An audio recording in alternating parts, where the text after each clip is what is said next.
Donc bonjour tout le monde, merci, bienvenue à vous pour ce webinaire. Donc je suis Manon Dubien, la vice-présidente de l'association Cercle des femmes de la cybersécurité. Et on a le plaisir de participer au webinaire de notre partenaire Fortinet.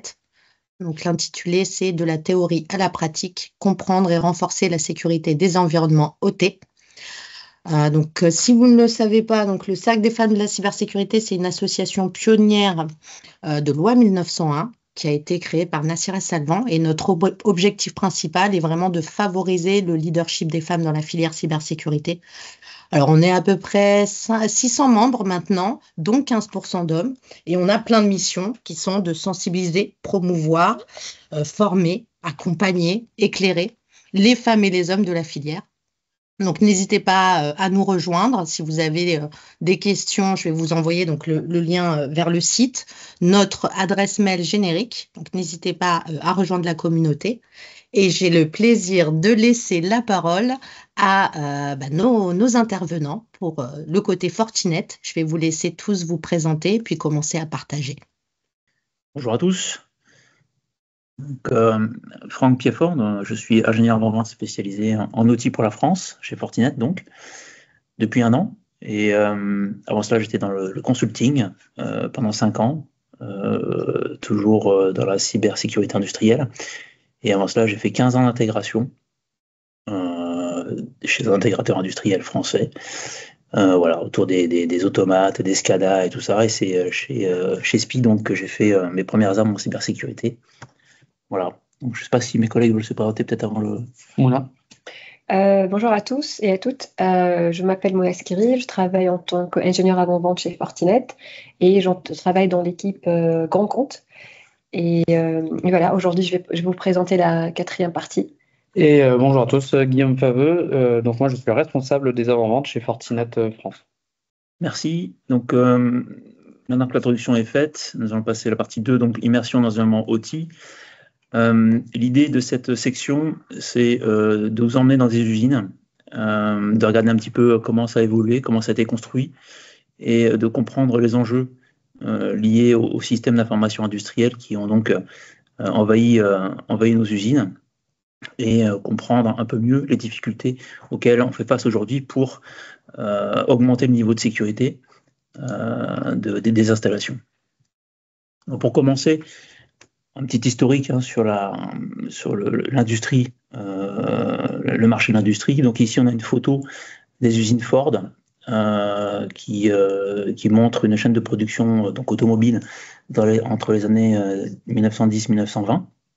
Donc ce qu'on peut observer, c'est que c'est une production qui est déjà organisée en ligne avec des outils qui permettent aux différents ouvriers de faire leur mission de construction automobile et de pièces et d'assemblage.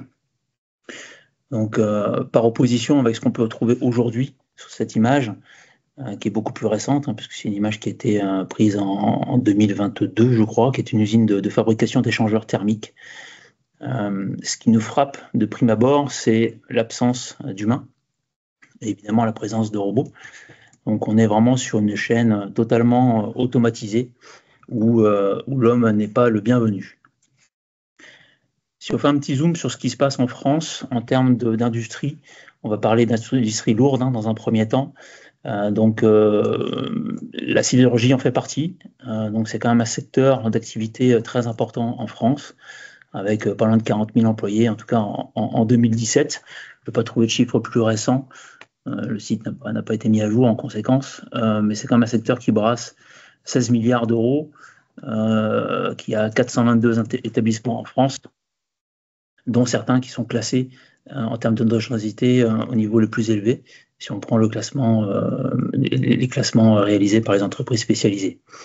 Sur cette image-là, qui a été prise donc en France, dans une fonderie qui est dans l'est de la France, on voit une poutre métallique qui peut peser jusqu'à 30 tonnes et qui est en mouvement, qui est manipulée par une grue. Ce qu'on peut observer sur cette image, c'est qu'il n'y a pas d'homme. Donc, la manutention est faite par des machines. Autre illustration, ici on a une barre qui a été transformée à partir du lingot qu'on a vu sur l'image précédente. Ce métal a été donc chauffé, étiré dans un laminoir. Le métal est porté à 1300 degrés pour pouvoir être étiré et écrasé, pouvoir passer dans les machines qui vont lui donner sa forme finale ou intermédiaire.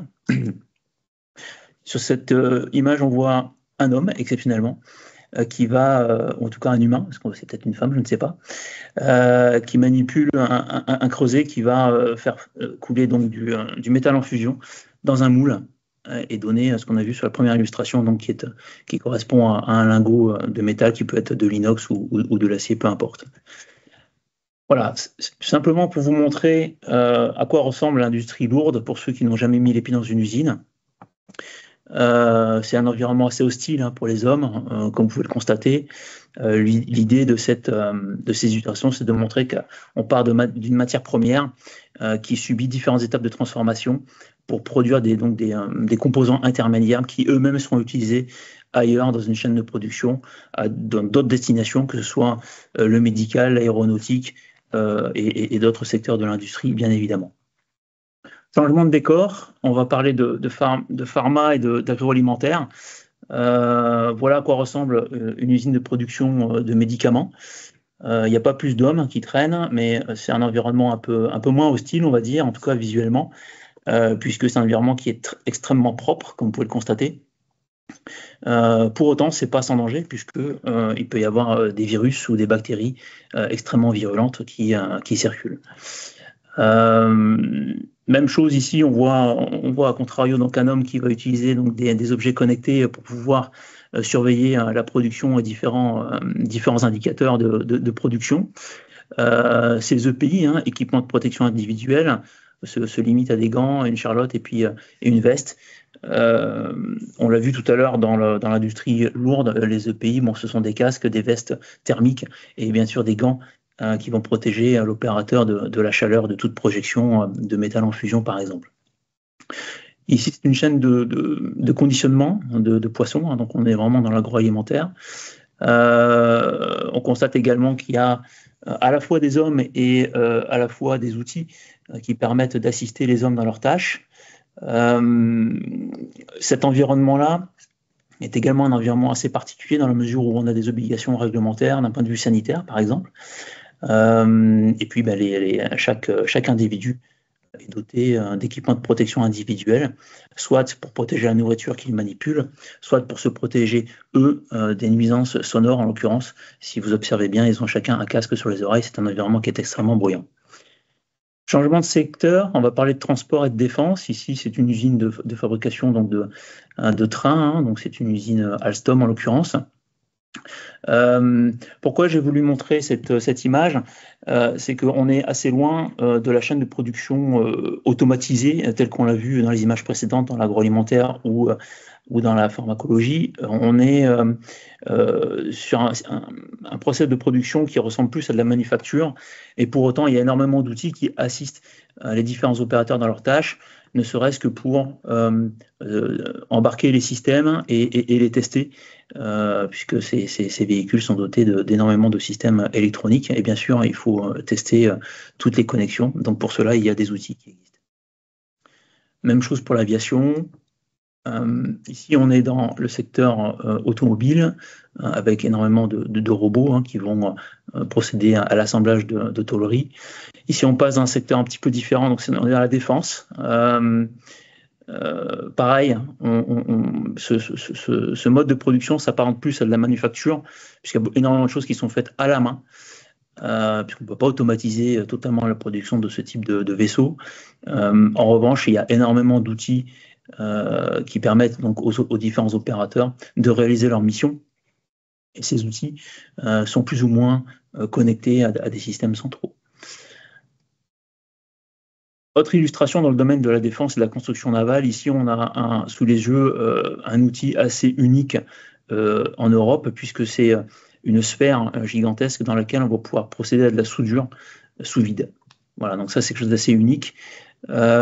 Pourquoi est-ce que j'en parle? C'est simplement pour signifier que parfois, on est confronté à des situations où l'outil est unique et indispensable. C'est-à-dire que si cet outil tombe en panne, on n'est pas capable d'assurer la mission, puisqu'on n'est pas capable de délocaliser. Donc ça en fait, par essence, un système critique. Idem pour cette machine, qui est une cintreuse qui permet, comme vous le voyez, de plier des poutres qui ont des formes qui sont assez difficiles à cintrer. Et de la même manière que sur l'illustration précédente, c'est une machine qui est assez rare sur la planète. Et évidemment, si elle devait tomber en panne, eh bien, ce serait dommageable pour l'entreprise qui l'exploite. Donc on parle ici de disponibilité, bien évidemment, mais on reviendra sur cette notion-là. Ce qu'on a l'habitude de voir, quand on parle d'industrie, c'est plutôt des choses comme ça. Donc ça, c'est évidemment une image qui illustre une industrie de pétrochimie. On rencontre souvent ça dans la vallée du Rhône, pour ceux qui prennent l'autoroute pour A7 pour descendre dans le sud de la France. Eh bien, ça ne nous a pas échappé que ces usines florissaient tout au long du Rhône. Donc c'est effectivement le secteur de la pétrochimie, mais également la vallée de la chimie, puisque c'est comme ça qu'on l'appelle. Et malheureusement, des fois, on peut observer des fumées qui s'en échappent, et nous y reviendrons. Voilà, ça c'était des photos. Je vous propose ici d'afficher rapidement une vidéo qui dure 1 minute 30, qui est un tout petit peu accélérée, simplement parce que ça nous permet de fixer un petit peu les idées sur, par rapport à une photo, on voit vraiment les choses en mouvement. On voit qu'il y a très peu d'humains qui circulent, tout est extrêmement automatisé, c'est une usine extrêmement moderne, c'est l'usine BMW. Il y a des choses qui peuvent être faites très rapidement avec les robots. Il y a d'autres choses qui sont calculées avec un temps spécifique, puisqu'on a affaire à de la chimie.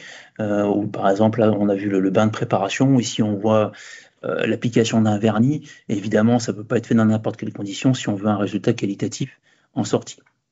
Ici, on va passer dans un autre secteur qui est le secteur agroalimentaire, où on a également des processus qui sont totalement automatisés.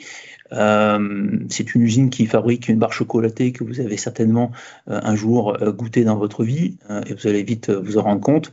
Ici, c'est assez surprenant de voir ce processus totalement automatisé.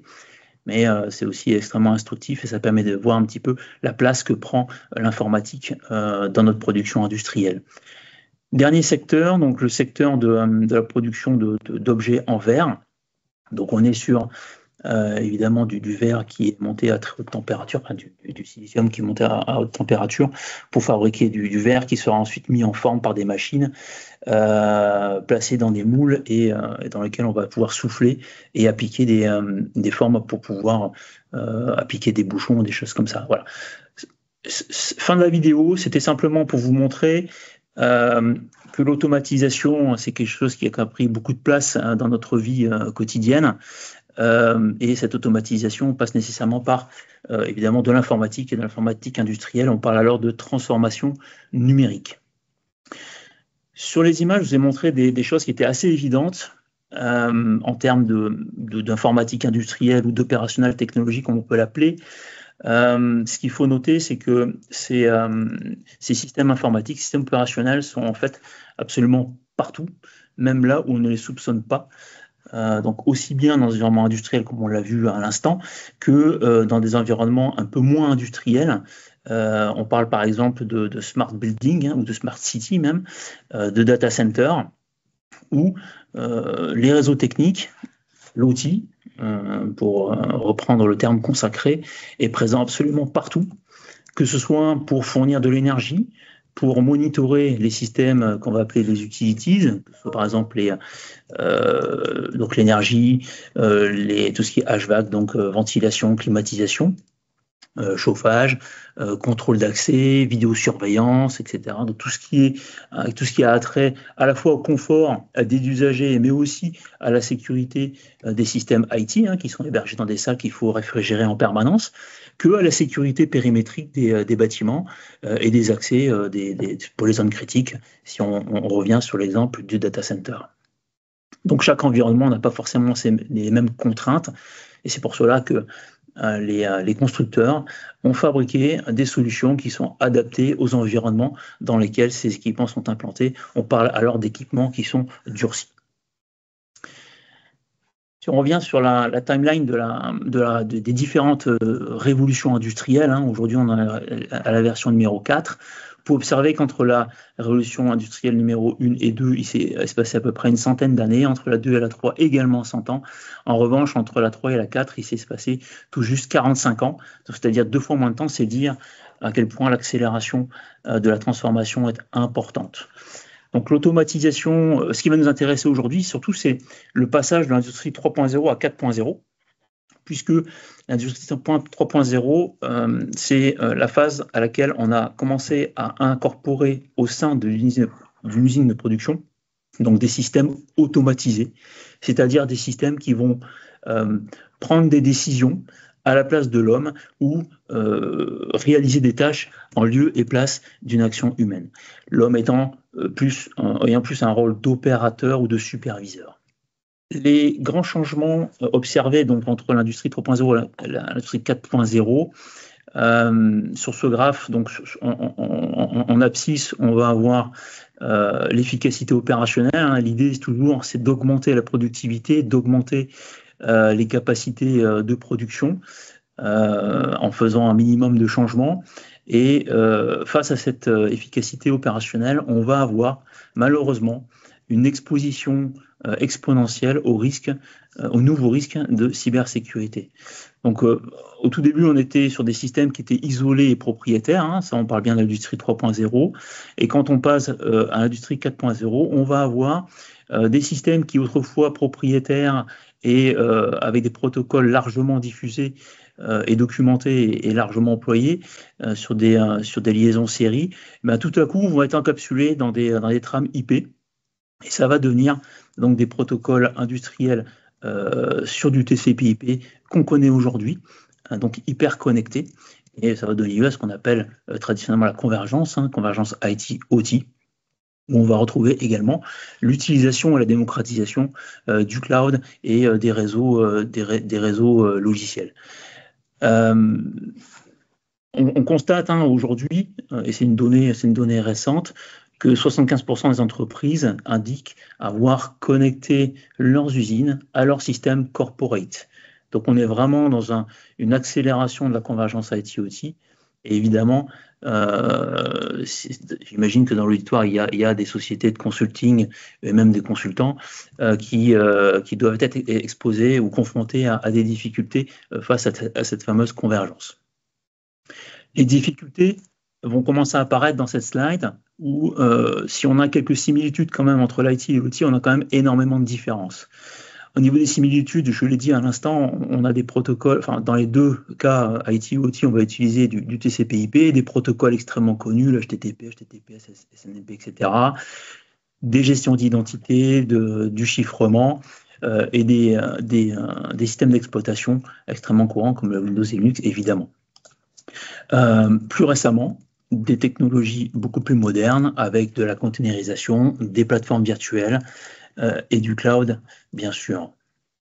En termes de différence, ça, on est à peu près certain que ça ne changera jamais, sauf peut-être quand on passera à l'industrie 5.0, mais on n'y est pas encore. Ce sont les objectifs de sécurité. Autant la disponibilité dans l'IT, on est d'accord pour accepter un délai. Autant dans l'outil, on ne peut absolument pas accepter une indisponibilité du système, puisque l'outil de production, par essence, c'est ce qui fait rentrer de l'argent. C'est ce qui rend le service. Donc la disponibilité, c'est un critère extrêmement important dans l'industrie. La notion de temps réel, si un système IT, lorsqu'on clique sur un bouton, on a un petit délai d'attente avec un sablier qui tourne, on est assez tolérant à cela et on peut attendre quelques secondes que la réponse arrive. En revanche, en industrie, quand on clique sur un bouton, on aime bien que l'opération soit instantanée. Ne serait-ce que par exemple pour un cas d'urgence, quand on appuie sur un bouton qu'il faut attendre 5 minutes pour que l'ordre passe, évidemment ça pose problème. Donc la notion de temps réel est extrêmement critique en industrie. Le cycle de vie aussi est extrêmement différent, puisqu'en IT on considère que les systèmes sont renouvelés tous les 5 ans, au maximum. Les PC sont remplacés tous les 5 ans. En revanche, en industrie, les systèmes peuvent durer 20 ans ou plus. Voilà. On verra un petit peu plus loin pourquoi est-ce que ces cycles de vie sont si longs. Les mises à jour, et là je parle de mise à jour en termes de patch, le patch management, autant dans l'IT c'est planifié et les utilisateurs n'ont pas forcément leur mot à dire, ça fait partie de la politique de sécurité de l'entreprise et c'est programmé et il n'y a pas de sujet. Autant dans l'OT, ça n'existe pas, ça n'a jamais existé. Et aujourd'hui c'est un combat, donc c'est rare, ça doit se faire, on est tous conscients, et malheureusement ça ne se fait pas.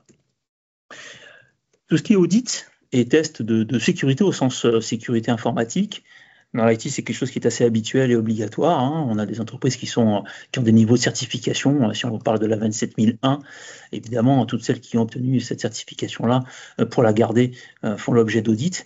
Autant sur les systèmes industriels, on ne fait absolument pas d'audit de sécurité informatique. Les sociétés sont auditées, mais pour bien d'autres raisons.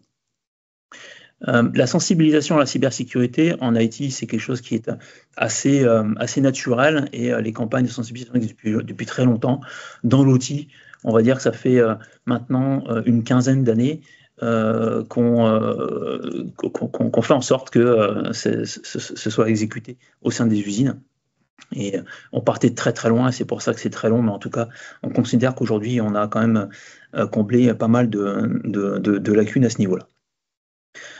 Et les autorités de conception en IT, c'est la DSI qui décide de l'architecture, qui décide de la PSSI, qui décide de tout ça. Dans les systèmes industriels, pendant très longtemps, ça a été les constructeurs et les intégrateurs. C'est eux qui avaient la main sur les bonnes pratiques et sur ce qu'il fallait installer chez le client final. Enfin, le dernier point, la sûreté et la disponibilité sont les deux critères qui ont une importance critique en OT.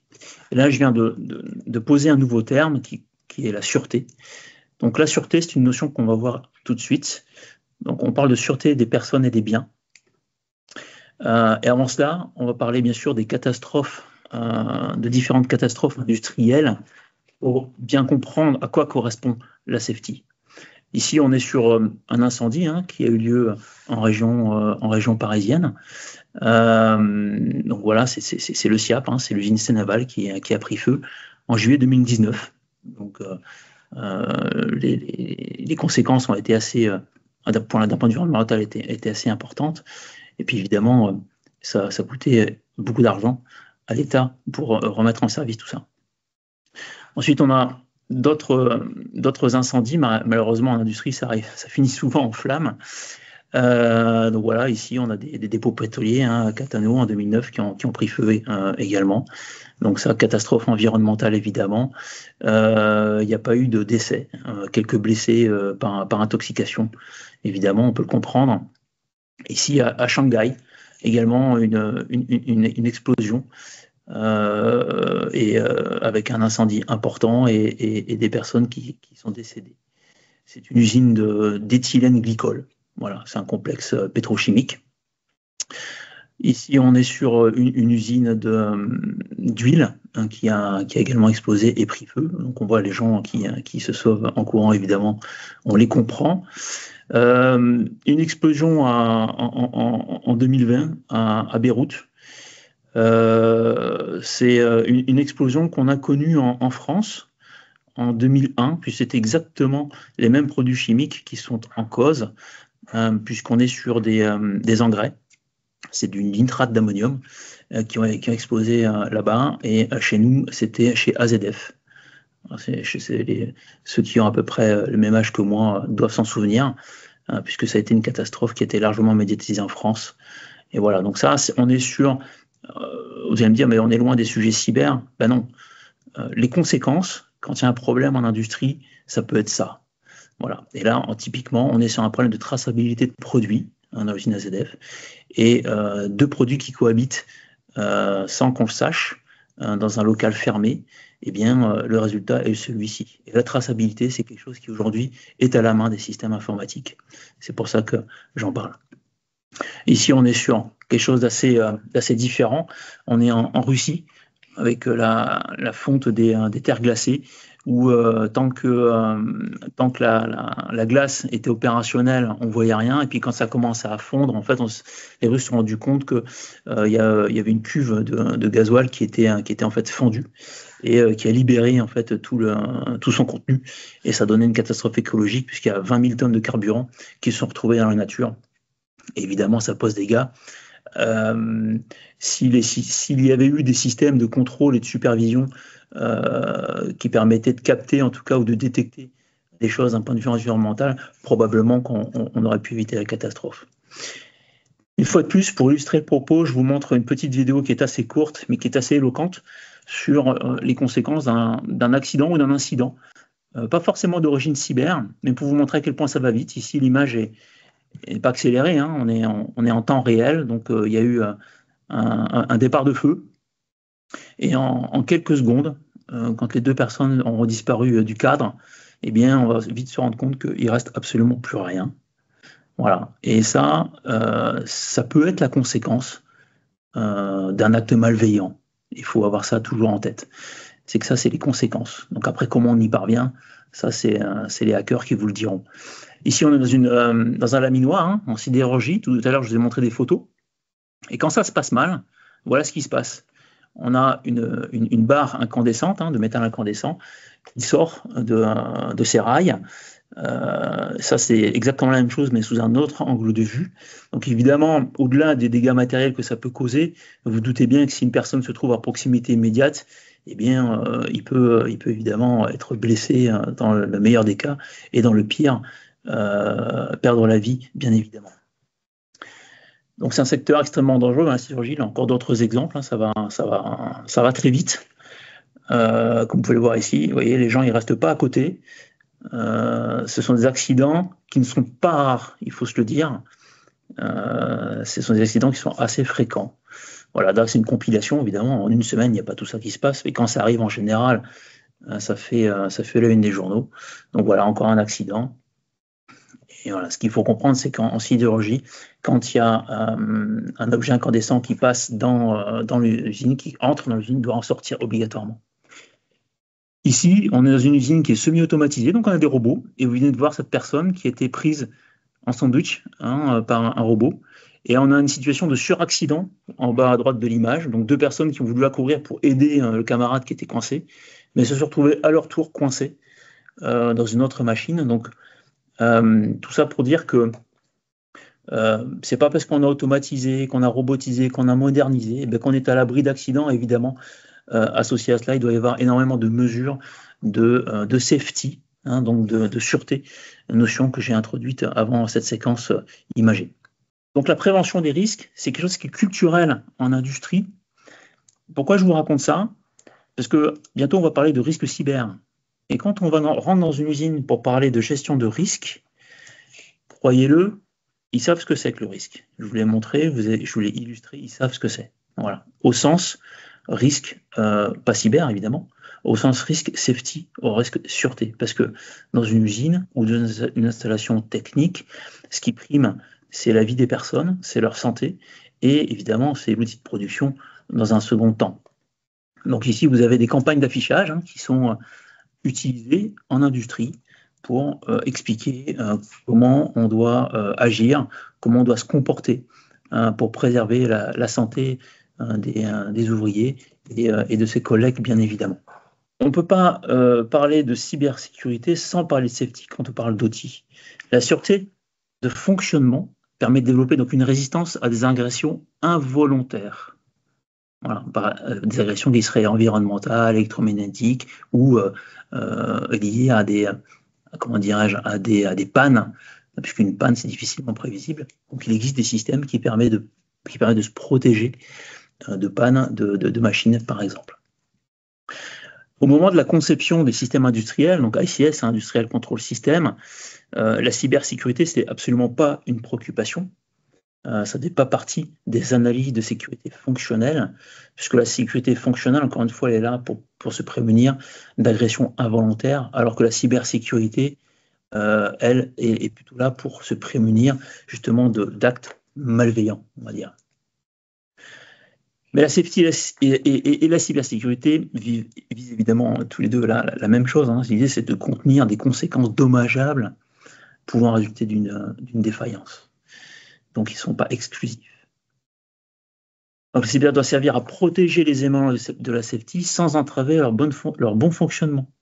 Ce qui veut dire que quand vous entrez dans une usine pour faire un assessment ou pour proposer la mise en sécurité d'un dispositif, en l'occurrence, si ce dispositif est un dispositif de safety, il faut absolument songer au fait que peut-être l'action ou la mesure qui est proposée dans ce cadre-là n'est absolument pas adaptée au contexte et pourrait même entraver son bon fonctionnement. Si je vous donne un exemple, un bouton d'arrêt d'urgence, donc le gros bouton rouge qui peut être à côté d'une machine et qui nécessite un arrêt immédiat, si associé à l'appui sur ce bouton, on commence à faire du MFA et à demander une authentification, évidemment, ça prend du temps. Et ce temps-là, on ne l'a pas. Voilà. Donc, on ne peut pas, évidemment, c'est caricatural, l'exemple que je vous ai donné, on ne peut pas donc mettre de la cybersécurité partout comme on veut. Et la cybersécurité, quant à elle, donc, elle va permettre de contenir donc, des facteurs de risque qui sont plus diversifiés, qui ne sont pas forcément inattendus. Donc ça veut dire qu'on peut être proactif et protégé dans la mesure où on a fait évidemment l'analyse de risque en conséquence et qu'on est capable de proposer des mesures. Voilà.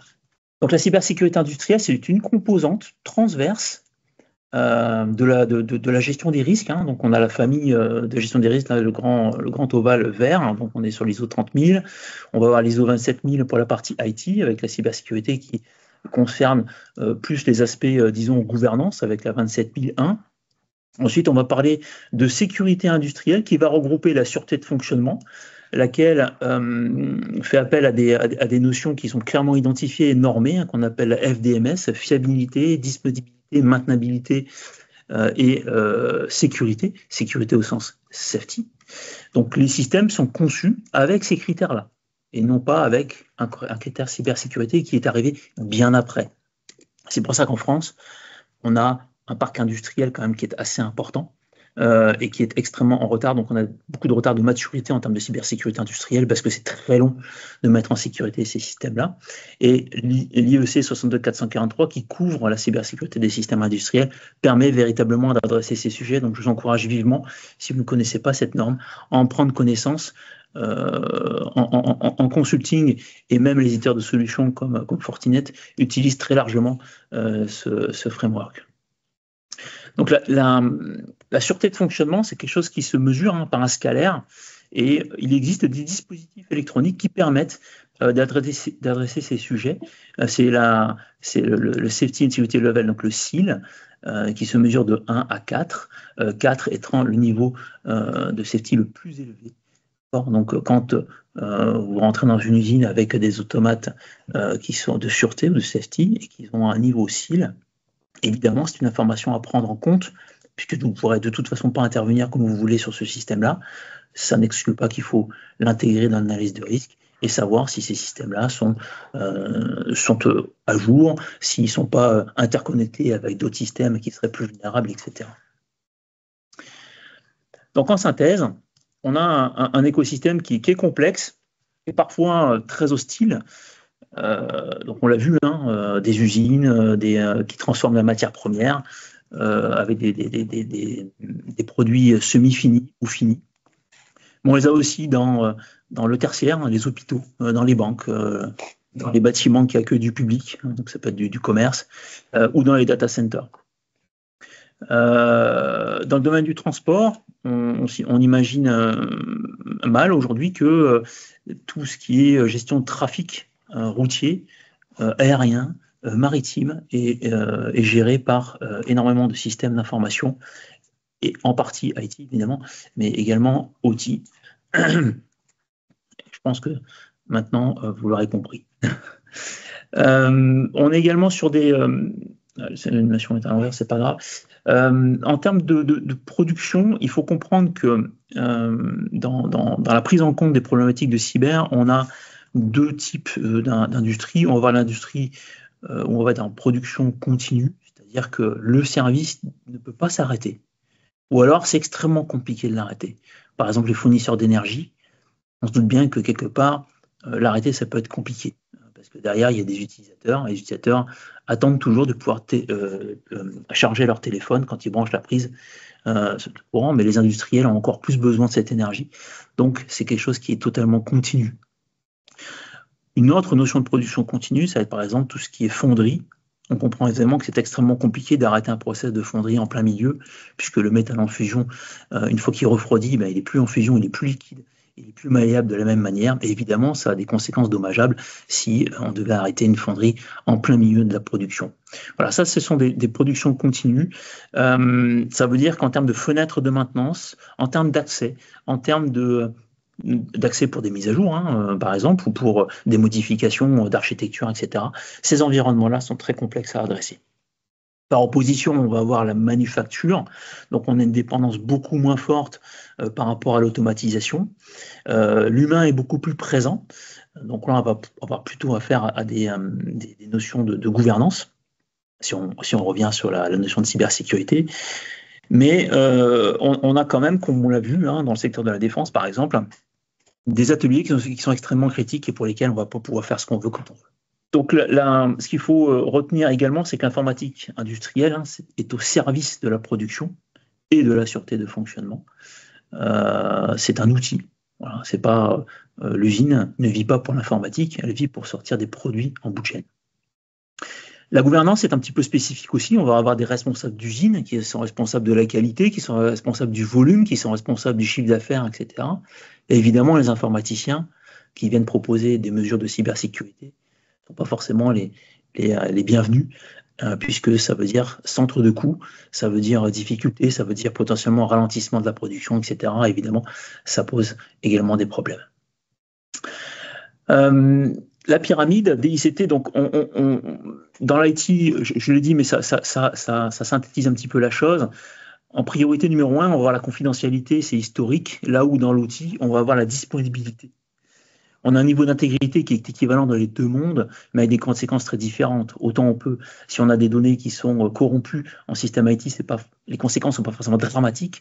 En revanche, l'intégrité des données dans de la traçabilité, par exemple, ou dans la production d'une recette en pharma ou en agroalimentaire, ça peut poser véritablement des problèmes de santé publique, par exemple, ou tout simplement de dérives de production et se retrouver à devoir exclure un certain volume de produits finis de la vente, parce qu'ils ont des défauts, par exemple, de fabrication. Et la traçabilité, évidemment, dans les deux cas, est intéressante. Je dirais encore plus dans l'industrie. On le voit aujourd'hui, la traçabilité, c'est quelque chose qui est omniprésent pour beaucoup de secteurs. Revenons un petit peu sur l'évaluation des risques. Il existe beaucoup de méthodos et d'outils disponibles pour les risques en milieu industriel. Si je devais en retenir deux parmi toutes celles qui sont affichées ici, c'est l'IBIOS-RM, dont l'ANSSI en fait la promotion. Je pense que c'est une méthode qui est une approche vraiment pragmatique et très pertinente pour l'industrie, parce que c'est une approche par scénario, avec des ateliers, et on arrive très vite à sortir quelque chose d'assez pertinent pour identifier les risques les plus élevés dans le milieu industriel. Et on arrive à des résultats vraiment très très intéressants versus une méthode IBIOS classique. Donc voilà, si vous deviez en utiliser une en France et extrêmement bien documentée, je pense que celle-ci fait sens. L'autre méthodologie, c'est celle qui est intégrée au framework, donc IEC 62443, qui permet, lors de l'évaluation des risques, d'établir aussi une cartographie. Et c'est un élément intéressant, cette cartographie, puisqu'elle va mettre en avant ce qu'on appelle les zones et conduits. Les zones, ce sont des systèmes ou des sous-systèmes informatiques qui vont porter un process, qui vont porter un niveau de criticité.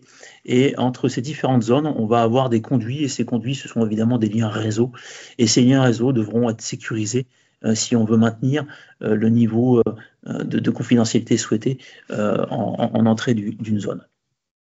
En France, pour avoir fait pas mal de consulting et d'analyse de risque, ou avoir repris des analyses de risque comme données d'entrée chez des clients industriels, on a quand même un niveau de maturité quand même assez faible sur l'utilisation des méthodologies qui sont dédiées au secteur industriel, avec des rapports d'audit ou de données historiques qui sont très, comment dirais-je, très verbeux, très compliqués à interpréter et qui ne donnent pas vraiment la direction. Et souvent, les clients, malheureusement, abandonnent face à ces analyses de risque qui sont bien trop fournies et pas assez ciblées, pas assez applicables. Et qui sont même plutôt effrayantes pour le client qui aura acheté ce document. Voilà, ça c'est une illustration, simplement pour vous montrer la notion de zone et conduit intégrée donc à l'IEC 62443. Pour ceux qui auraient un doute sur la cybersécurité, la nécessité en tout cas de protéger les systèmes industriels, il y a de plus en plus d'attaques qui ciblent directement les systèmes SCADA, que ce soit dans les usines directement ou dans les systèmes IT qui sont dans des secteurs tertiaires, donc ici en l'occurrence les systèmes hospitaliers, donc les systèmes SCADA qui sont intégrés dans les hôpitaux et qui servent à monitorer tout ce qui est utility. Donc on va parler d'énergie, on va parler de fluides médicaux, on va parler de centrales de traitement d'air avec des critères qualité extrêmement exigeants. Ben, ces systèmes-là, malheureusement, sont interconnectés avec les systèmes IT de l'hôpital. Donc là, on va retrouver les dossiers patients, etc., qui n'ont absolument rien à voir avec les systèmes industriels. Et évidemment, c'est cauchemardesque pour les gens qui doivent mettre en sécurité tout ça. Parlons un petit peu d'architecture. Je vais passer assez rapidement parce que c'est un petit peu technique, mais c'est de l'historique, on va dire. Donc le modèle SIM, c'est quelque chose qui a été créé par l'ISA en 95. Absolument pas de vocation cybersécurité derrière cela, simplement une modélisation du processus industriel informatisé, on va dire. Voilà, on a sur la partie basse tout ce qui est capteur-actionneur avec une notion de temps d'accès de l'ordre de la microseconde ou la milliseconde, et les automates au-dessus qui ont des cycles qui sont plutôt de l'ordre de la seconde, etc., jusqu'à l'ERP où on va être capable de dérouler des batchs qui vont durer plusieurs jours. Ça, c'est quelque chose qui est donc disponible et documenté. Ce modèle SIM a été augmenté, amélioré par un modèle qui s'appelle le modèle Purdue, qui est une université aux USA, et qui vise à proposer une architecture standard appliquée au modèle SIM. Là encore, pas de cybersécurité. On est sur une modélisation fonctionnelle qui va permettre de cartographier les process et, en l'occurrence, de commencer à avoir une approche architecturale des systèmes industriels. Donc, le Purdue Reference Model, avant l'ISA 99, qui est une évolution donc, de l'ISA 95, qui introduit des notions de cybersécurité. Ici, on retrouve donc les différentes zones, avec la partie basse, les capteurs actionneurs, les automates, les SCADA, j'y reviendrai, et les couches un petit peu plus hautes. Ici, les attaquants s'en donnent à cœur joie et peuvent intervenir à n'importe quel niveau, puisque, comme vous le voyez, il n'y a absolument aucune sécurité pour adresser ces sujets-là. On va même retrouver des outils qui permettent de rechercher des objets connectés sur le web avec des moteurs de recherche qui ne font absolument que ça. L'ISA 99, qui est devenu l'IEC 62443, permet de proposer de la cybersécurité intégrée aux architectures industrielles. C'est ce que vous voyez ici sur cette slide. Donc évidemment, l'idée, ça va être de proposer entre les différentes zones de la segmentation évidemment verticale. Ici, c'est une représentation simplifiée, mais vous l'aurez compris, l'idée, c'est aussi de proposer de la segmentation horizontale et de faire en sorte que les flux ne puissent pas passer directement de la couche IT à la couche OT, représentée par les deux flèches sur la droite. Donc j'ai dit beaucoup de gros mots, j'ai parlé d'automates, d'API, de PLC, etc. Donc en image, voici quelques coffrets avec des automates qui ont différentes missions. Donc c'est de la câblerie qui arrive sur un device électronique supposé intelligent. Il faut savoir qu'un automate, c'est absolument pas intelligent. Ça fait ce qu'on lui demande de faire à partir du moment où on lui dit dans son langage. Ça, c'est une notion importante à comprendre, surtout quand on fait de la sécurité informatique. En termes de cabling, le câble management, donc ça, c'est une armoire IT. Là, dans l'outil, on va plus souvent être confronté à ce genre de situation assez inextricable en termes de câblage. Ça, c'est caricatural, évidemment, mais ici, vous avez un automate Siemens qui est câblé, qui est en production, hein, tous les voyants sont allumés, ça fonctionne, et ça fait bien partie du problème, c'est que quand on veut cartographier les choses et qu'on a besoin de schémas, et bien voilà, quand on ouvre une armoire, on peut avoir ce genre de surprise. Quelques logos qui vous permettent de voir un petit peu qui est sur le marché de l'automatisme en France et partout ailleurs. Je vais passer rapidement sur cette notion-là parce que c'est peut-être un petit peu trop technique, mais simplement c'est pour illustrer ce que je viens de dire, c'est-à-dire un automate, ce n'est pas un équipement intelligent, c'est un équipement qui répond à des ordres qu'on lui a donnés, encore une fois dans un langage qu'il comprend, et les seules choses qu'il comprenne finalement, c'est des et des ou, avec des positions qui sont ce qu'on appelle des positions normalement ouvertes ou normalement fermées, et qui sont disponibles sur des entrées ou des sorties. Voilà, quand on parle d'automate, on a des entrées et des sorties. Et c'est là qu'on reçoit les ordres ou qu'on envoie des ordres. Les SCADA, ça va être la couche informatique qui va permettre de discuter avec les automates. Donc je passe rapidement là-dessus, ici simplement pour vous montrer qu'un SCADA, c'est pas juste un logiciel qu'on pose sur un serveur et tout va bien. C'est un ensemble de composants agrégés par différents éditeurs en version OEM. Et on comprend bien que pour mettre à jour un système SCADA, eh ben, c'est extrêmement compliqué aussi parce qu'il va falloir mettre à jour toutes les bibliothèques en conséquence. Ici, vous avez quelques illustrations d'IHM, de SCADA. En l'occurrence, ici, c'est une usine de traitement d'eau potable. Ici, une usine nucléaire, un réacteur nucléaire. Ici, une usine de traitement d'eau usée. Ici, une usine de production à partir d'énergie renouvelable, donc c'est des panneaux photovoltaïques. Et ici, ben, c'est un PC sécurité autoroutier. Voilà. On voit un tronçon d'autoroute qui est représenté sur ces images-là, avec des écrans, des caméras. Et ces outils-là sont utilisés 24 heures sur 24, 7 sur 7. Quelques logos avec les éditeurs de ces solutions-là. J'avance rapidement. Donc on est ici. Vous avez sans doute été témoin en 2015 d'une attaque, donc d'une coupure du courant mémorable en Ukraine. Ici, simplement pour vous illustrer donc sur la Cyberkill Chain, comment est-ce que ça s'est passé. C'est disponible sur Internet, mais simplement pour vous rappeler que ça a commencé par une campagne de phishing, donc côté IT, donc on est sur le niveau 4 du modèle Purdue. Et à partir de là, on a été capable d'aller jusqu'aux devices électroniques et de couper littéralement le courant dans toute une région d'Ukraine avec 30 sous-stations de distribution d'énergie. Et l'impact, c'est 230 000 clients privés d'électricité. Sauf que c'était en hiver, un 23 décembre en Ukraine. Voilà.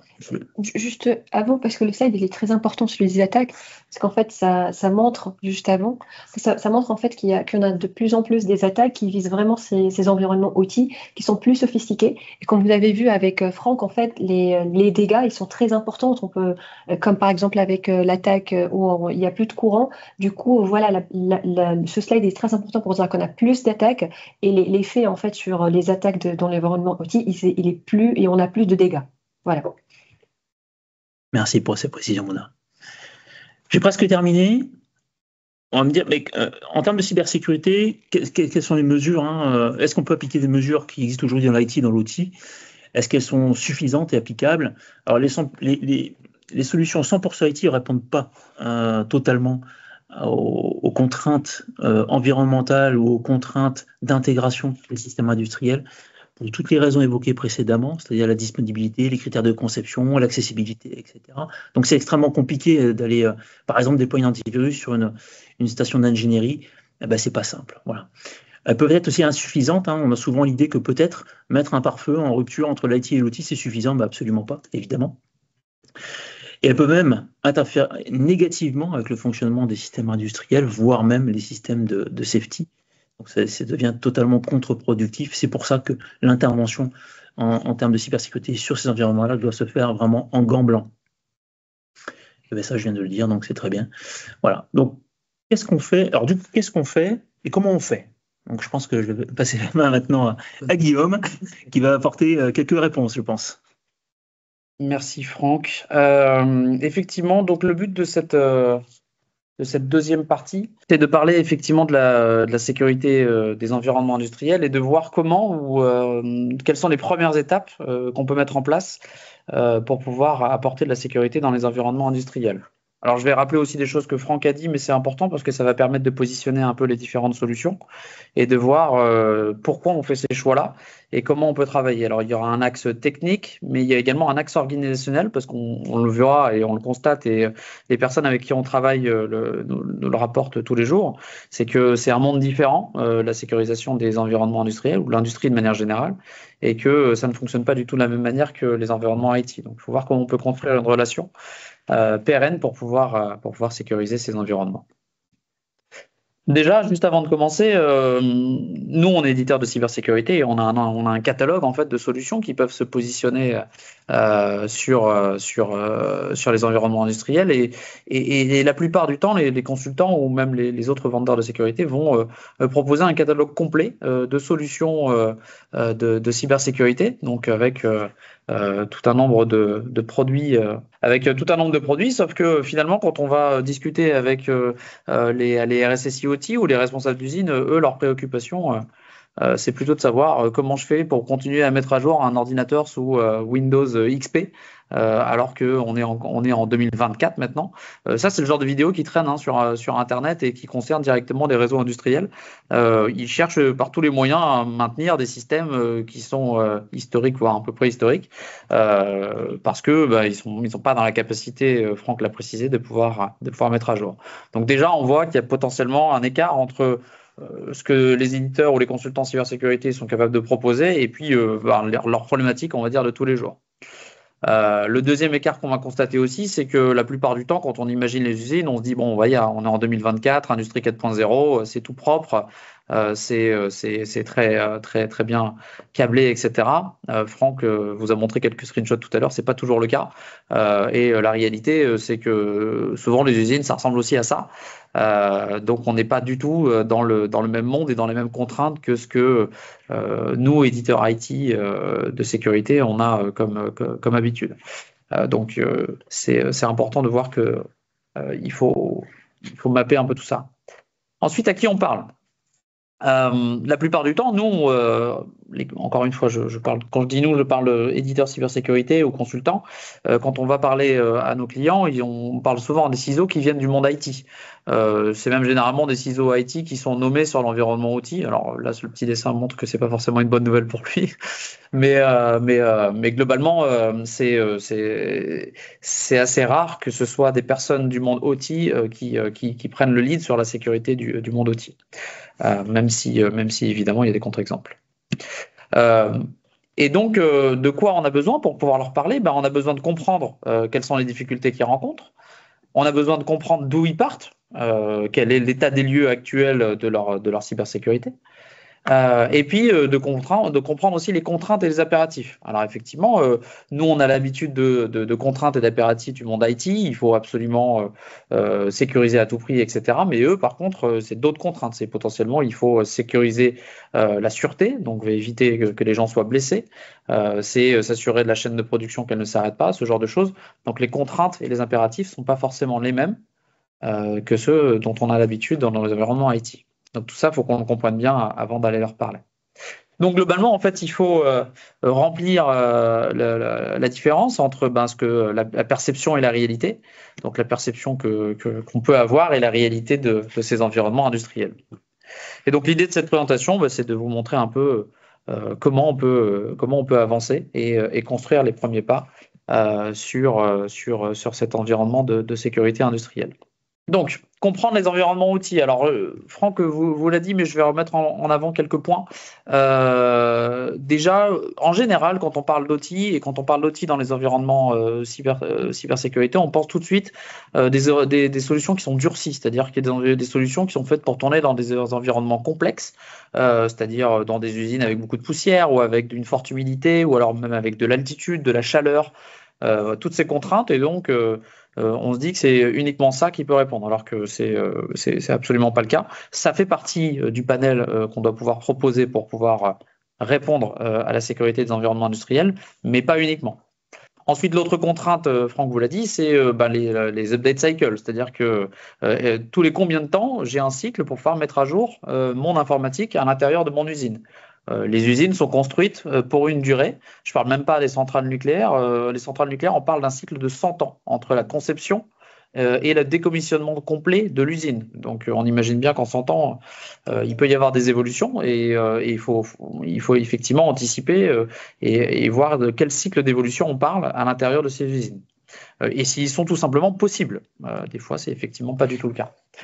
Et puis après, et Franck l'a précisé aussi, la partie CIA Triad, donc c'est tout simplement les priorités de l'IT, qui sont la confidentialité, l'intégrité et la disponibilité, contre effectivement les priorités de l'OT, qui sont plutôt la sécurité d'abord, ensuite la disponibilité et enfin l'intégrité et la confidentialité. Donc on n'a pas les mêmes contraintes. Donc, justement, la cybersécurité dans les environnements industriels, de quoi on parle? Déjà, sur la partie mise à jour, on peut avoir des cycles de maintenance de 1 à 10 ans. Mise à jour uniquement tous les 10 ans, dans certaines industries, c'est complètement plausible. La deuxième chose, c'est les patchs en eux-mêmes, c'est potentiellement impossible. La troisième chose, c'est tout simplement que les usines sont de plus en plus connectées. Franck vous l'a dit, on a de plus en plus d'outils dans les usines. On peut parler typiquement des caméras, on peut parler de tous les capteurs qui vont remonter des informations pour être plus efficient sur la production. Donc tout ça, ça va mettre de plus en plus de connectivité et de choses qu'on maîtrise de moins en moins. Et puis après, il y a toute la partie Cyber Security Framework qui n'est pas forcément adaptée. Donc par exemple les scores CVSS dont on a tous l'habitude aujourd'hui dans le monde de cybersécurité, où on sait qu'une vulnérabilité 9,8 est quelque chose de très impactant, eh bien ça prend pas en compte typiquement la sécurité au sens safety dans les environnements industriels. Donc typiquement une vulnérabilité 4 peut finalement être une vulnérabilité 10 dans un environnement industriel parce que l'impact sur la chaîne de production ou sur les gens en tant que tels et la sécurité des gens peut être importante. Donc ça, c'est aussi important à prendre en compte quand on va proposer des services à des usines, de pas uniquement se baser sur les frameworks dont on a l'habitude, et d'essayer d'avoir des frameworks un peu plus adaptés aux environnements industriels. Donc les challenges qui existent dans les environnements industriels, qui sont assez logiques quand on y réfléchit, mais je vais quand même les reciter. La première chose, c'est pas de pré-production. Il n'y a pas une usine de pré-prod. En général, l'usine, c'est living on the land, hein, c'est effectivement là où tout se passe, et donc on va pas pouvoir jouer et tester les choses avant de mettre en production. La visibilité sur l'infrastructure, en général, les usines ne sont pas construites et documentées, en tout cas sur la partie informatique, telle que nous, on peut l'avoir l'habitude dans la partie IT. On a parlé de la priorité des process. Également, la sensibilisation des équipes. La sensibilisation des équipes dans les usines, les équipes sont focusées sur le delivery, sur la safety. Vous allez dans une usine, ils sont formés effectivement à suivre les traces au sol pour effectivement éviter de se faire écraser, de mettre en sorte de mettre des bandes de protection pour avant d'accéder à une zone, parce que on va effectivement couper le courant pour pouvoir modifier des choses, etc. Tout ça, aucun problème, ça fait partie du process et tout le monde est formé dans les usines. Par contre, la cybersécurité, leur dire qu'ils n'ont pas le droit de brancher une clé USB avec des MP3 pour écouter la musique sur l'ordinateur qui contrôle l'usine, c'est pas forcément des choses sur lesquelles ils sont sensibilisés. Ensuite, le silo historique qu'on avait entre l'IT et l'OT est plus toujours vrai. Il y a effectivement, pour des raisons de facilité d'exploitation, une étanchéité qui n'est plus complète entre les deux réseaux. Donc, il y a des risques aussi par rapport à ça. Et puis, à l'inverse, les gens qui sont spécialisés dans les environnements industriels voient assez généralement d'un mauvais œil les gens de l'informatique ou de l'IT ou de la cybersécurité qui débarquent dans leur usine pour leur dire comment ils vont sécuriser leur usine. Donc c'est le petit dessin qu'on voit là. J'ai l'exemple d'un client français qui m'a raconté que en tant qu'RSSI OT, il avait été dans une des usines pour voir exactement ce qu'il en retournait, et que le jour où il est arrivé, c'était en région, eh bien l'usine, toute la partie informatique de l'usine s'était mise en grève, juste pour pas le rencontrer. Donc c'est pour vous montrer un peu les tensions qu'il peut y avoir entre les différentes équipes. Donc c'est vraiment aussi le sujet de ma présentation, c'est de voir comment on peut construire une relation avec les équipes de site, et de montrer ce qu'on peut leur apporter, voir un peu que c'est du gagnant-gagnant en fait. Donc les premières étapes qu'on peut mettre en place pour pouvoir sécuriser les environnements industriels. Première étape, et elle n'est pas forcément très complexe, c'est déjà de connaître de quoi il en retourne. Alors, dans la partie IT, on a l'habitude.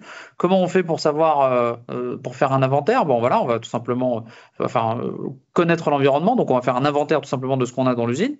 Sur son site informatique, ça c'est un classique. Sur la partie IT, on va faire des pentests. On va vérifier comment on peut rentrer dans le réseau et s'il y a des vulnérabilités. On va faire le vulnerability scanning et on va faire également de la threat intel. Le problème, c'est que si on applique tout ça aux environnements outils, déjà il y en a 2 sur les 4 qui ne sont pas du tout recommandés parce qu'un pentest peut tout simplement casser la production. Il faut savoir que tout ce que te mentionnait Franck tout à l'heure, la partie ICS, donc le contrôle d'usine, etc., on est sur des systèmes qui sont potentiellement historiques et qui ne supporteraient pas très bien le fait de leur envoyer, par exemple, des paquets mal formés ou le fait de leur envoyer du DDoS en essayant de pénétrer l'usine. Donc ça, c'est très risqué et absolument pas recommandé dans les usines. Ça peut endommager les systèmes en place. Le deuxième point, c'est la partie vulnerability scanning, donc qui consiste à faire tout simplement une découverte active du réseau en scannant avec des scanners de vulnérabilité. Là, c'est pareil. Le problème, c'est que c'est des environnements qui ne sont pas du tout prévus pour recevoir des centaines, voire des milliers de requêtes, et donc qui sont capables de s'écrouler juste avec ce genre de menace. Et puis enfin, il y a la partie threat intel, alors qui est très intéressante, sauf qu'il y a très peu de threat intel dédiés aux environnements outils. Il n'y a que le CERT US qui propose aujourd'hui du threat intel autour de la sécurité des environnements industriels. Donc finalement, sur tout ce qu'on a l'habitude de faire en IT, il ne reste plus que globalement la partie inventaire, qui va vraiment pouvoir s'appliquer dans l'environnement industriel. Alors l'inventaire, comment procède-t-on ? Ça va être tout simplement de regarder tout ce qu'on connaît comme système sur l'environnement industriel, d'essayer de faire une cartographie, d'essayer de regarder les flux, tout ça sans perturber évidemment le trafic. Donc comment on va faire pour ça ? Tout simplement, on va mettre en place des sondes, soit en écoute sur le réseau, soit inline mais en mode transparent, donc sans blocage, pour pouvoir justement activer tout un ensemble de signatures en mode détection seulement, qui vont être capables de nous construire un environnement, une cartographie de ce qui tourne sur le réseau. Et puis après, effectivement, déjà rien qu'à partir de ça, à partir du moment où on va commencer à mettre en place des équipements sans même parler de segmentation, ça ce sera l'étape 2, la step 1B de cette partie découverte, on va déjà pouvoir voir quels sont les flux qui sont anormaux, quels sont les flux qui contiennent potentiellement des malwares ou des attaques, ou quels sont les comportements aussi en termes de volume qui pourraient dévier par rapport à la normalité. Donc tout ça, on pourrait le voir avec des sondes qu'on positionnait dans le réseau, encore une fois, soit offline, soit inline. Et l'autre point aussi, c'est de récupérer tout simplement des informations disponibles. Il y a tout un ensemble d'équipements qui sont connectés au réseau, toutes les sondes, tous les équipements réseau, les switches ou des choses comme ça qui existent dans les environnements OT actuels. Récupérons les logs de toutes ces informations-là pour les remonter dans un système de SIEM pour pouvoir apprendre ce qui se passe. C'est très simple, ça ne nécessite pas de mise en place de nouveaux hardware et ça permet déjà d'avoir énormément d'informations sur typiquement la liste des machines qui sont connectées, le nombre d'adresses MAC, aller être capable de voir les flux qui sont pas chiffrés et pour le coup, au niveau des équipes qui sont on-site, ça va leur donner de la vision et de l'information sans leur poser de contraintes. On est juste en train de leur dire, voilà, vous avez des équipements qui sont on-site, donnez-moi tout ce que vous avez comme log sur vos machines, sur vos serveurs, sur vos SIS, sur tous vos systèmes, et on va tout remonter sur un SIEM, et je vais être capable avec ça de déjà faire une première analyse et de donner de la visibilité par rapport à ce qui existe dans l'usine. Donc on est sur une solution de gagnant-gagnant, et c'est assez facile, et on peut commencer à avoir de la visibilité et à apporter quelque chose dans un laps de temps très court. Et deuxième point, ensuite, c'est de travailler avec les équipes OT sur qu'est-ce qui est critique. Parce que, moi, je suis spécialiste dans les environnements en cybersécurité IT, je ne sais pas ce qui est critique dans l'usine. Ce qui est critique dans l'usine, c'est potentiellement simplement cette valve-là qui fait que si jamais elle s'arrête de fonctionner ou si elle a un problème, eh bien, l'ensemble de l'usine s'arrête. Donc, c'est travailler à identifier les sous-systèmes critiques au sein de l'usine pour pouvoir les identifier et les monitorer de manière plus ferme. Plus fine, pardon. Ensuite, c'est travailler sur les quick wins, des choses qui ne devraient pas exister dans un réseau. Typiquement, on le sait tous, dans les usines, il y a toujours des exploitants extérieurs qui viennent maintenir les systèmes. Franck en parlait tout à l'heure, les Schneider, Rockwell, etc., qui continuent à maintenir les appareils qui fonctionnent dans l'usine et qui utilisent, parce que c'est pratique, des systèmes comme RDP, VNC et des choses qui ne sont pas forcément chiffrées. Donc, c'est de venir identifier ces choses-là avec tous les flux qu'on a vus en amont et de venir déjà proposer des solutions qui proposeront autant de qualité de service, mais avec une meilleure sécurité, évidemment. Et puis en profiter avec tous ces éléments-là pour faire grandir l'équipe de SOC et les faire se spécialiser sur la compétence OT. Donc ça, c'est du short terme, pas très compliqué, mais c'est déjà des quick wins. Avoir des RDP ou des VNC en exposé sur Internet à l'intérieur de l'usine, c'est clairement des choses qu'il va falloir assez rapidement se débarrasser. Et enfin, en plus long terme, c'est de rentrer plus profondément dans le réseau de l'usine et puis d'aller segmenter et d'étendre les différents use cases de détection pour améliorer tout ça.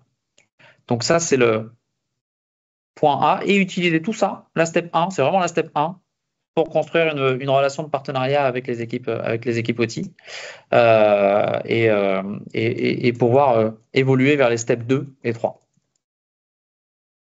Donc, juste pour présenter rapidement, voilà, dans nos solutions, nous, on a un ensemble de signatures qui sont dédiées aux environnements industriels. Donc, on va être capable non seulement, évidemment, de détecter toute la partie IT, je mentionnais le RDP, le VNC et toutes ces choses-là, et tous les protocoles de chiffrement faibles et ces choses-là, mais on a également toute une base de signatures dédiées aux environnements industriels, que ce soit des applications légitimes, donc des protocoles OT comme SCADA, etc., ou que ce soit des vulnérabilités et des attaques liées directement aux environnements OT, donc avec des signatures IPS pour protéger justement les systèmes industriels. Et on a également toute une partie virtual patching qui est tout ça sur le même device, qui sont capables de faire de la visibilité en termes d'inventaire et qui sont capables également de faire de la segmentation. Eh bien, on a également une solution à incorporer de virtual patching qui va permettre de protéger les équipements qu'on ne peut pas mettre à jour en proposant tout simplement automatiquement des patchs pour ces solutions-là et donc éviter que les vulnérabilités puissent être exploitées. Et comme j'en ai parlé également, on pense ruggedized, on pense durci. Eh bien, on a toute notre gamme de produits qui se décline également pour les environnements industriels, qui se déclinent en devices durcis, qui sont capables de résister à toutes les problématiques environnementales. Et donc, on a une gamme très large qui dispose exactement des mêmes fonctionnalités. Tous nos équipements, que ce soit les ruggedized ou que ce soit les appliances classiques, fonctionnent exactement de la même manière et ils disposent du même OS, des mêmes bases de signature, etc. Ce qui permet vraiment de couvrir tous les use cases sans avoir besoin de réapprendre les différentes technologies. Donc, une fois qu'on a fait ça, j'aime bien ce slide parce qu'il rappelle la kill chain. Donc, la kill chain, c'est en fait tout simplement toutes les étapes d'une attaque qui vont permettre à l'attaquant d'être successful dans son attaque, avec toute une partie pré-attaque et post-attaque. Et donc, de voir ici en bas, vous voyez l'ensemble des solutions qui sont capables d'intervenir à chacune des étapes de l'attaque pour pouvoir la bloquer. Le but de la kill chain, c'est bien évidemment, si vous êtes capable d'arrêter l'attaque à n'importe quel endroit, finalement, vous êtes capable d'arrêter l'attaque dans son ensemble. Évidemment, l'intérêt étant de la stopper le plus tôt possible, mais le but, c'est d'être capable d'intervenir à toutes les étapes de l'attaque. Donc là, avec cette partie segmentation, identification, etc., on va déjà être capable d'intervenir à l'étape delivery, exploit, installation et command and control. Donc ça, c'est en soi assez intéressant. Mais on va aller plus loin. On va regarder la step 2. La step 2, c'est toute la partie endpoint. Ce sont tous les systèmes qui sont déployés dans les usines et qui vont venir contrôler justement tous les systèmes installés, les sondes, les valves, etc., et qui sont potentiellement sur des OS obsolètes et qui vont avoir besoin justement de donner, de corriger, de protéger contre des vulnérabilités qui seraient potentiellement connues sans pouvoir potentiellement les mettre à jour. Donc là, le DR est assez intéressant, même très intéressant dans les environnements industriels, Parce que la première chose, c'est que il n'y a pas de mise à jour de signature locale. C'est-à-dire qu'un antivirus, si vous avez un antivirus sur un poste, s'il se met à jour, il peut potentiellement bloquer des flux qui sont légitimes. Là où l'EDR, lui, il va juste aller récupérer de l'information et la remonter sur une centrale d'analyse qui va pouvoir effectivement détecter s'il y a des comportements anormaux. Et dans ces cas-là, on va plutôt éviter les problématiques liées à ce qui se passe sur la machine en tant que telle. L'EDR est très léger parce qu'en fait, on va avoir une très faible utilisation de mémoire à CPU et c'est tant mieux parce que je le rappelle, dans les environnements industriels, les ordinateurs sont potentiellement anciens, voire très anciens, et donc il ne faudrait pas qu'ils soient complètement inutilisables après l'installation d'un outil de sécurité. On supporte les OS historiques. Et puis, malgré le fait qu'on l'installe sur des vieilles solutions, eh bien, on bénéficie des dernières technologies puisqu'on va être capable de travailler avec l'intelligence artificielle en centrale pour l'analyse et la détection des use cases des attaques. Avec ça, on va avoir une cartographie de tout ce qui tourne sur les machines et ça va nous aider toujours dans le step 1 de récupérer effectivement l'inventaire des machines en tant que telles et puis également des applications qui sont installées et des vulnérabilités possibles. Et puis enfin, évidemment, s'il y a une attaque en tant que telle, on est capable de réagir avec le DR et de réparer si jamais il y a un problème. Et ça, l'avantage, c'est qu'en step 1, les équipes SOC ont construit une relation avec les usines. En step 2, on continue à construire cette relation entre les équipes OT et les équipes SOC parce que maintenant, on est sur la machine, on sait de quel process il parle, on comprend quelle est l'implication sur l'usine, qu'est-ce que ça fait concrètement dans l'usine. Les gens se parlent vraiment d'égal à égal et non pas deux métiers complètement différents qui ne se comprennent pas. Donc, c'est vraiment important qu'il y ait des spécialités dans les équipes SOC pour être efficace sur ces environnements-là. On a parlé du Purdue modèle tout à l'heure. L'avantage très rapidement de la solution Fortinet sur la partie EDR, c'est qu'on va être capable de s'intégrer dans les usines avec des solutions on-premise. On a évidemment l'EDR qui existe en version cloud, mais on a également l'EDR qui existe en version 100% on-premise. Et ça, c'est assez unique sur le marché puisque ça permet tout simplement de ne pas devoir connecter l'usine à Internet et donc de rester dans un environnement complètement segmenté. Je l'ai remis là, comme ça vous l'aurez dans les slides, mais les avantages en termes d'OS, typiquement, voilà, on va retrouver du Windows XP, on va retrouver également des systèmes vraiment spécifiques, le Windows Embedded, Windows IoT sur la partie EDR. L'impact en termes de CPU et de mémoire est très faible, puisqu'on est sur entre 60 et 120 mégas en termes de RAM. Et puis, ça va gérer également, on l'a dit tout à l'heure, c'est intéressant, d'un point de vue réseau, mais également d'un point de vue endpoint, c'est de découvrir les vulnérabilités et de faire du virtual patching. Donc ça, c'est vraiment un second step nécessaire dans les environnements industriels. Donc on revient à notre kill chain. Donc là, c'est très bien. On avait déjà couvert toute cette partie-là. Et bien sûr, on y rajoute le DR. Eh bien, on vient rajouter un second niveau de protection avec en plus la partie action qu'on ne couvrait pas du tout sur la partie Next Gen Firewall. Donc typiquement, identifier l'extraction de données ou le chiffrement du disque qui pourrait être une des volontés de l'attaquant. Et donc là, en l'occurrence, on va être capable de le bloquer avec le DR. Troisième et dernière step qui est hyper intéressante, c'est la partie decoy. Et pourquoi c'est très intéressant la partie decoy? Parce que ça va permettre de déployer de la déception dans les usines sans avoir aucun impact sur le réseau. Concrètement, on va aller disposer des machines qui vont émuler du réseau industriel. Et s'il y a des attaquants dans le réseau, ils vont faire des scans, ils vont chercher à se répandre, ils vont faire des mouvements latéraux. Ils vont forcément tomber sur cette machine puisque le but c'est qu'elle soit visible sur le réseau. Ils vont penser que c'est une machine légitime et à partir du moment où ils vont être dessus, déjà petit 1, ils vont perdre du temps parce qu'une fois dessus, en fait, ils pourront pas faire grand chose. Petit 2, on va récupérer de la visibilité sur ce qu'ils font, c'est-à-dire qu'on verra s'ils essaient de télécharger des outils, on verra ce qu'ils vont essayer de faire sur la machine, etc. Tout ça, on va le récupérer. Et petit 3, et c'est le plus important, c'est que si quelqu'un est sur cette machine, c'est que c'est forcément un attaquant ou quelqu'un de malicieux en interne de l'entreprise, puisque personne n'a aucune raison de se situer sur cette machine, puisque c'est un decoy. Donc c'est très intéressant, puisque ça ne vient pas perturber le réseau de l'usine, et ça propose vraiment de la valeur sur le réseau industriel. C'est vraiment un outil qui fait la différence, notamment dans les réseaux industriels, qui marche aussi très bien dans les environnements IT, mais qui a vraiment le vent en poupe dans les environnements industriels. Et c'est de ça que va vous parler Mouna dans quelques minutes. Et juste pour terminer, dans la partie kill chain, ça nous ramène sur un coverage encore meilleur, puisque on va en plus couvrir la partie reconnaissance et weaponization, qui sont les étapes pré-attaque que couvrent les attaquants.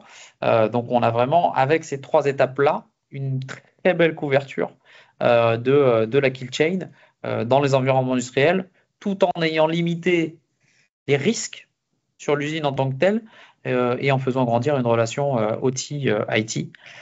C'est ce qui nous amènera plus loin, potentiellement sur des étapes 4, 5, à aller sur d'autres solutions pour pouvoir apporter encore une sécurité plus élevée dans les environnements industriels.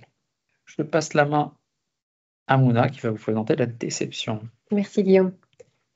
Pour faire un résumé, donc avec Franck, il a fait vraiment l'introduction sur l'environnement outil, une immersion, les standards, les attaques, les différences entre l'environnement IT, outil, etc. Et après, avec Guillaume, il a résumé en 3 étapes comment sécuriser ces environnements, parce que comme on a dit et on le redit plusieurs fois, c'est un environnement très différent de l'environnement IT, donc il faut avoir une mindset différente et des stratégies différentes pour sécuriser. Donc en gros, les 3 étapes, la première, c'est la visibilité sur les assets. La deuxième, c'est la visibilité sur les endpoints. Et la troisième, c'est la partie deception. Et c'est sur cette partie que je vais vous présenter et faire un focus là-dessus. Donc, deception, c'est plutôt un mot en anglais. Donc, en gros, en français, il s'agit de la tromperie. Et avant de commencer, en fait, pourquoi on aura besoin dans l'environnement OT d'avoir cette notion de deception. Déjà, le premier défi, c'est de détecter lorsque l'attaquant il vient dans le réseau. Et on dit même que les attaquants, quand ils s'infiltrent dans le réseau, ils peuvent y rester jusqu'à 21 jours. Et pourquoi ça? Parce que tout simplement, dans les environnements OT, même dans l'IT, on trouve plusieurs solutions, donc des solutions qui sont silotées, et du coup, le management, c'est très difficile, et donc ce qui rend aussi vraiment la détection des attaquants très challenging pour les entreprises. Il y a aussi le deuxième challenge, en fait, que... Le deuxième aussi, c'est que les équipes de sécurité, ils sont toujours sous pression. On a vraiment beaucoup d'alertes, spécialement les équipes SOC, ils reçoivent beaucoup d'alertes, beaucoup de faux positifs, et finalement, il n'y a que 5% de ces faux positifs qui sont investigués finalement. Et du coup, on peut avoir des alertes où il y a un attaquant qui est rentré dans le réseau et on peut pas le savoir, on peut pas le détecter. Et finalement, on va revenir au premier point, il va rester très longtemps parce que tout simplement, ils n'ont pas le temps de gérer tout ce vraiment gros volume d'alertes. Et le dernier défi, c'est, on l'a dit déjà plusieurs fois, dans les environnements OT, déjà première chose, comment dire en fait, les environnements ils sont plus clos, air gap. En fait, la limite, la frontière, elle est devenue de plus en plus fine entre l'IT et l'OT, et donc ça augmente la surface d'attaque puisque voilà, on a des services qui ont accès à Internet. Et donc, ça augmente la surface d'attaque. La deuxième chose, on a dit plusieurs fois, dans les environnements OT, les assets et tous les équipements, généralement, ils ne sont pas patchés parce que tout simplement, on favorise la disponibilité et la sécurité que vraiment d'arrêter et de patcher les équipements. Et comme a dit Guillaume d'ailleurs, s'il y a déjà un patch pour patcher le système. Et voilà, en gros, ça résume les 3 défis qu'on trouve en fait sur les environnements OT qui sont en parlant avec les clients. Et donc aujourd'hui, c'est quoi la déception? Alors, c'est quoi la déception? La tromperie en français. En fait, il faut le voir comme un labyrinthe des miroirs. Et tout simplement, on a un réseau qui est composé avec tous les assets, les automates, les serveurs, etc. Ce qu'on va faire, c'est essayer de répliquer cet environnement avec des faux assets, des faux équipements pour Parce que l'idée, finalement, c'est d'augmenter la probabilité qu'un attaquant, quand il vient attaquer notre réseau, il tombe sur un faux asset et pas un vrai équipement. Et donc voilà, en gros, c'est quoi la deception? C'est vraiment répliquer ce réseau et avoir plusieurs faux assets pour que l'attaquant derrière, quand il vient se connecter, ben, c'est un faux asset. Et pourquoi c'est important? Parce que tout simplement, si on aura, avec une solution de deception, si on aura une alerte, généralement, il n'y a pas de faux positif, c'est vraiment, il y a c'est vraiment, il y a un attaquant qui vient se connecter sur cette fausse asset. Vraiment, il y a une intention, une mauvaise intention derrière, parce qu'il n'y a aucune raison qu'un employé, par exemple, vienne se connecter sur un faux asset. Donc voilà l'idée. Ça, ici, dans ce slide, je présente les différents termes qu'on utilise quand on parle de la deception. Le premier, c'est les decoys. Ben, tout simplement, ce qu'on a dit, comme j'ai dit tout à l'heure, c'est vraiment, on va émuler et créer des faux assets qui, bien sûr, ressemblent à notre réseau, aux assets qu'on a aujourd'hui, les PLC, les automates, etc. Parce que l'idée, c'est vraiment d'avoir des faux assets qui sont vraisemblables aux équipements réels. Et les leurs, c'est une autre notion, et c'est tout simplement, en fait, les faux assets qu'on a créés, on va émuler aussi des faux services. Par exemple, un service FTP. La troisième notion, c'est network traffic. Comme je disais tout à l'heure, en fait, l'idée de la deception, c'est d'augmenter la probabilité que l'attaquant vient se connecter sur un faux asset. Et du coup, pour faire ça, en fait, on va simuler du trafic. En fait, les faux assets, ils vont simuler du trafic réel à des intervalles de temps précis pour que l'attaquant, quand il vient lancer par exemple une requête Nmap, une reconnaissance sur le réseau, il va pouvoir voir ces trafics en fait qui vient de cet asset et du coup il va être intéressé par cet équipement qui est fausse, qui est un decoy finalement. Il vient se rattacher et essaye de s'attaquer à cette machine. Le dernier, la dernière notion, c'est les tokens, ce qu'on appelle aussi les breadcrumbs. C'est tout simplement sur les vrais équipements qu'on a aujourd'hui, on va positionner des indices, des tokens, des services qui sont fausses pour encore de plus, en fait, augmenter la probabilité que l'attaquant, même s'il arrive sur un vrai équipement, avec ces services qui sont émulés, on va le rediriger vers un faux asset. Et voilà, en gros, les 4 notions qu'on trouve souvent quand on parle de la tromperie ou bien la deception. Là, dans ce slide, il y a déjà Franck qui a parlé de ces méthodologies. L'idée, c'est de vous montrer en fait que aujourd'hui, c'est même recommandé par NIST d'utiliser la notion de deception. Comme vous voyez en fait, ça veut dire que cette notion de deception, elle est mature et recommandée même par des organismes comme le NIST. Et en gros, le dernier slide avant de passer sur la démo, comment déployer en fait une appliance de deception.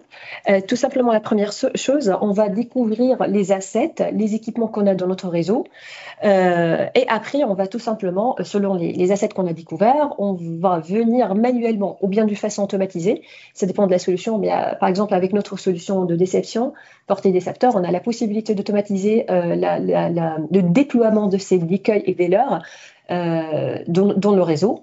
Et finalement, on va attendre qu'un attaquant vienne s'engager avec ce decoy, avec cet équipement ce faux équipement. Et une fois qu'il est connecté, tout simplement, directement, on va recevoir une alerte sur la solution. Et bien sûr, on va pouvoir aussi s'intégrer avec d'autres solutions, par exemple de SIEM, pour envoyer ces alertes vers l'équipe SOC pour finalement, par exemple, pour faire une analyse bien approfondie, ou bien tout simplement, on peut s'intégrer avec des solutions, par exemple, de pare-feu, pour prendre, par exemple, des mesures et bloquer l'adresse IP de cet attaquant, par exemple.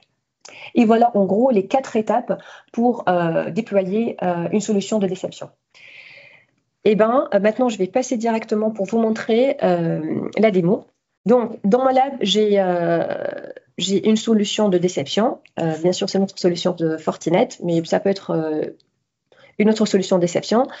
L'idée, c'est de vous montrer comment ça marche. Et donc ici, vous voyez des dashboards avec voilà, les différentes informations sur la VM, les licences, etc. Et aussi les attaques et les alertes qu'on a pu voir en fait sur cette appliance.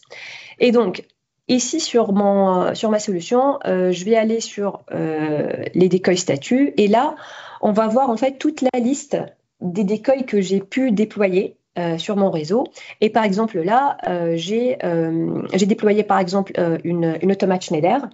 J'ai déployé aussi une automate Siemens à 7 et aussi, par exemple, alors vous voyez par exemple ça, je pensais au début, un Linux server, un POS par exemple, etc. Et j'ai oublié de vous dire en fait qu'on a un large catalogue des décoils qu'on peut déployer en fait. Déjà, comme a dit Guillaume, cette solution, ça peut être pour l'IT et l'OT. Et du coup, on a vraiment un large catalogue des décoils qu'on peut déployer soit dans l'OT et l'IT aussi.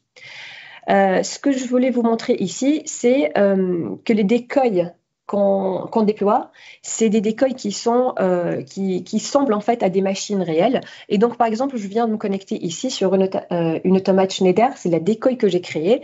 Et donc, on va voir que vraiment, ça ressemble exactement à un vrai PLC Schneider. Donc, lorsque l'attaquant vient se connecter, l'idée, en fait, qu'il reste le plus longtemps possible pour prendre, en fait, des informations, plus d'informations sur l'attaque, etc., et sur son intention derrière. Donc, voilà, ça, c'est un exemple d'un décoil que j'ai déployé. Je peux aussi vous montrer la décoil Siemens aussi, qu'on a déployé. Voilà, le Siemens. Bien sûr, ça, c'est la vue, c'est la GUI que l'attaquant va voir s'il a réussi à bien sûr se connecter à la machine. Et voilà. Et là, sur le Forti, le Deceptor, c'est la solution que je vous montre là. Sur les analyses, on va pouvoir en fait voir tous les alertes et tous les incidents qu'on va en fait collecter des décoils qu'on a déployés. Et donc, par exemple, là, on va bien sûr les catégoriser les incidents par sévérité.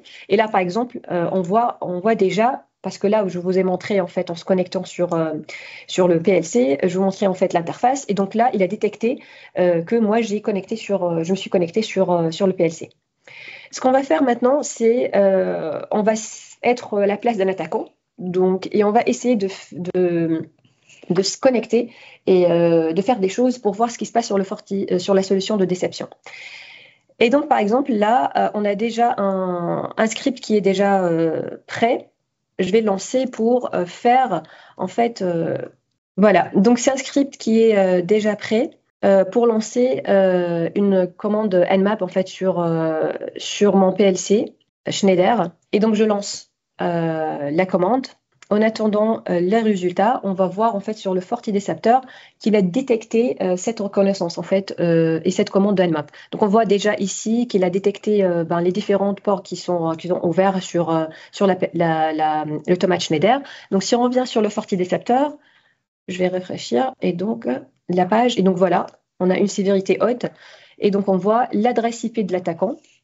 Et on montre aussi les différentes techniques, les TTP en fait, qui sont liées au mitre. Et on voit ici que port scanning et tout ce que j'ai fait en fait avec la commande Nmap. Après, si je reviens, je vais essayer avec le même script.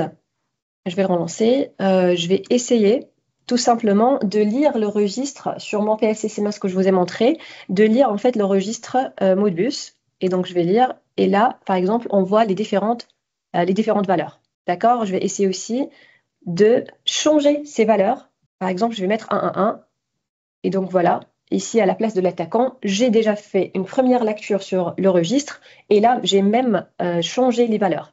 Et si on revient sur le FortiDeceptor, voilà, on a une alerte qui était générée, Modbus. Et donc, on va pouvoir voir voilà, une connexion Modbus. Il a détecté pour le moment ce que j'ai fait la lecture. C'est juste le temps que ça rafraîchit un petit peu. Et on va voir, voilà, la sévérité elle est haute. Et là, voilà, on voit que j'ai écrit en fait et j'ai changé les valeurs que sur les registres. Un dernier exemple, de decoy aussi. Donc, on va pouvoir aussi se connecter. Hop, je vais exiter. Donc, je vais me connecter sur la machine Linux que j'ai créée, qui est une fausse machine. Donc ici, bien sûr, je fais l'hypothèse que l'attaquant il a réussi à craquer le mot de passe. Donc, il a le mot de passe et avec le login colle. Donc là, je vais faire une lecture, ce que j'ai, PWD par exemple, pour voir où on est. OK. Je peux faire, par exemple, je vais créer un fichier texte. L'attaquant, par exemple, il va essayer de télécharger, je vais faire google.com, etc. Oh, bah, je mets autre chose, mais bon. Hop. Et l'idée derrière, en fait, sur une solution de déception, on va voir tout ce qu'on a fait ici sur la machine. Donc, si on revient sur le FortiDeceptor et sur mes alertes, ben, voilà, on voit la connexion SSH que j'ai faite tout à l'heure, avec l'adresse IP, comme d'habitude, de l'attaquant, toutes les... en fait, cet incident, ce qui était fait, on remet toutes les techniques reliées à cette attaque.